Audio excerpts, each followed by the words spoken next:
18 ساڵ بەر لە ئێستا و لە دۆخێکی سیاسی و پڕململانێ و دابەشبووندا هێزێکی سیاسی ئیسلامی چەکدار خاوەن نفوذ و ناوچەی جوگرافی دروست دەبێ. ئەمڕۆ کە ساڵڕۆژی دروستبوونی خۆی دەکاتەوە، هێزی چەکدار و ناوچەی جوگرافی بەرتەسکی نەماوە، بەڵام خاوەنی هێزێکی جەماوەری گەورەیە کە پێگەیەکی فراوانی لەسەر ساحەی سیاسی عێراق و هەرێمی کوردستان پێبەخشیوە. ئەو هێزە کۆمەڵی ئیسلامی کوردستانە. کۆمەڵ لەدایکبووی قۆناغێکی سەختی کاری ئیسلامی و ژینگەیەکی ئاڵۆزی سیاسی بوو کە هەر چرکە ساتێک تیایدا ئەگەری هەڵایسانی شەڕ و بەریەکەوتنی چەکداری نێوان حیزبەکانی لێ دەکرا.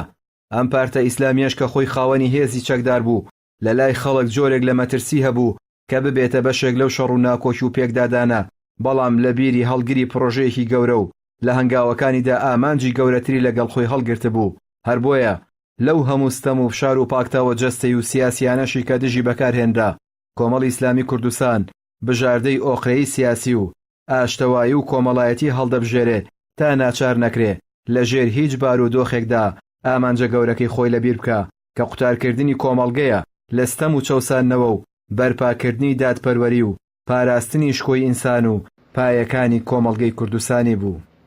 کۆمەڵی ئیسلامی لە 18 ساڵی ڕابردوودا ڕوبەڕووی زۆر ستەم و چەوسانەوە بۆتەوە. پاکتاوی جەستەیی و سیاسی و هەوڵی سڕینەوە لەلایەن نایارەکانیەوە گەیشت بووە ئاستێک. ئەمیر و بەشێکی زۆری سەرکردایەتی و ئەندامانی خزێنرانە زیندانەکان و بارەگاکانی داگیر کران. کۆمەڵبوون لەو سەردەمەدا هێندە سەخت و دژوار کرابوو کە مەگەر ئەندامانی کۆمەڵ بیانتوانیایە ئەو سەرکێشیە بکەن.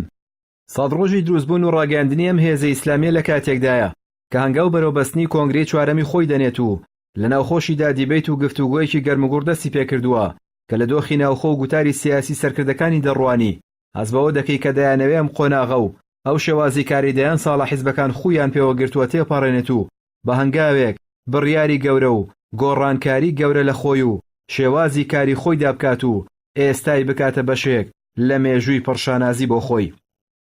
بەشێک لە پەیامی مامۆستا عەلی باپیر کە بە بۆنەی 18مین ساڵی ڕاگەاندنی کۆمەڵی ئیسلامی کوردستانەوە پێشکەشی کرد، باز لە هەنگاونان بۆ قۆناغێکی نوێ لە کار و پرۆژەی کۆمەڵ دەکا. پەڕینەوەش بۆ ئەو قۆناغە بە ڕووخانی دیوار و بربەستی نێوان کۆمەڵی ئیسلامی و کۆمەڵگەی کوردستانی ناودەبا.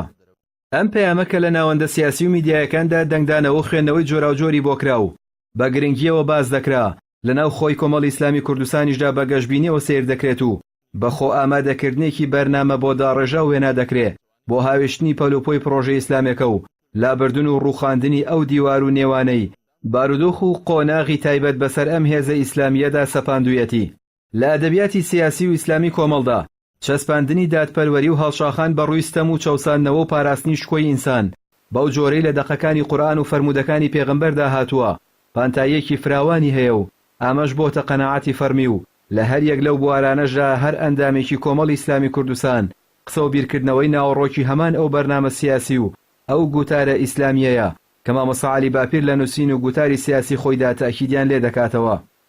بەشیکردنەوەی دوایین پەیامی مامۆستا عەلی باپیر کە دەڵێ هەر شتێک بوو بێتە پەرچوکۆسب لە نێوان ئێمە و خەڵک دەبێ ئەو دیوار و نێوانانە هەڵبگیرێن و لا ببرێن، دەبێ هەوڵ بدەین بەکام شێواز و ئامڕازە خەڵک زیاتر لێمان تێدەگات و زیاتر ئاشنای پەیامەکەمان دەبێ ئەوە بەکاربێنین تێدەگەیت کۆمەڵی ئیسلامی کوردستان مەبەستی هاویشتنی هەنگاوێکە کە یار و نەیاری خۆی تێپەڕێنێ، هەنگاوێک کە هێزە سیکۆلارەکان لە لەدەستدانی بەرژەوەندی و دەسەڵات و داهاتی دزراوی خەڵک دەترسن گۆڕانکاری لەو ئاستە و هەنگاوێک لەو گەورەیە بنێن و هاوشێوەکانیشی لە پێناو عاتیفە و ترسی لە دەستدانی چەند دەنگێک